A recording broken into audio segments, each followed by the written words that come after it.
মোড়ল ফারুক ফাউন্ডেশনের পক্ষ থেকে নিজের গাড়িতে করেই মোড়ল ফারুক ছুটে গেলেন এক অসহায় হিন্দু বৃদ্ধা মায়ের বাড়িতে। সাথে ছিল একটি হুইল চেয়ার, নতুন কাপড় আর এক বস্তা চাল। কিন্তু সেখানে গিয়ে যা ঘটলো সেটা দেখলে আপনিও আবেগ ধরে রাখতে পারবেন না। ভিডিওটি শেষ পর্যন্ত দেখবেন। যশোর সদর উপজেলার বসুন্ধিয়া ইউনিয়নের বানিয়ারগাতি গ্রামের এক বৃদ্ধা মা দীর্ঘদিন ধরে অসুস্থ অবস্থায় কষ্টের জীবন পার করছিলেন। ঠিকমতো চলাফেরা করতে পারতেন না, কষ্টের মাঝেই দিন পার করছিলেন তিনি। সেই খবর পৌঁছে যায় সমাজসেবক মোড়ল ফারুকের কাছে। মোড়ল ফারুক নিজেই তার ব্যক্তিগত গাড়িতে করে পৌঁছে যান বৃদ্ধা মায়ের বাড়িতে। নিজের হাতে তুলে দেন একটি হুইল চেয়ার, নতুন কাপড় এবং এক বস্তা চাল।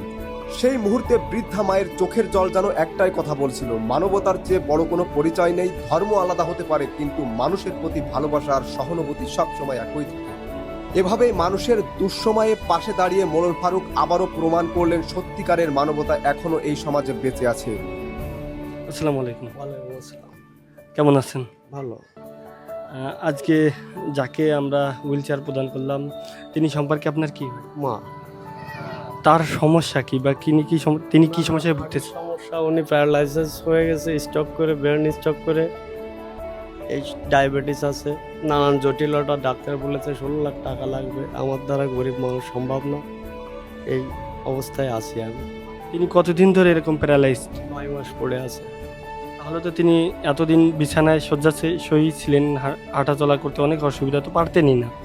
এখন এই হুইল চেয়ার পাওয়ার পরে তার জীবনে কি পরিবর্তন হবে বা কি ধরনের, কিভাবে তিনি উপকৃত হবেন?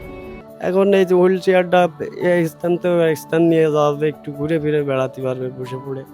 যাক, ফারুক সাহেব মারে হুইল চেয়ারটা দান করেছে, এই শুভকে আমি তার দীর্ঘায়ু কামনা করি, যাতে হিন্দু মুসলিম সব গরিব মানুষের পিছনে তিনি দাঁড়াতে পারে।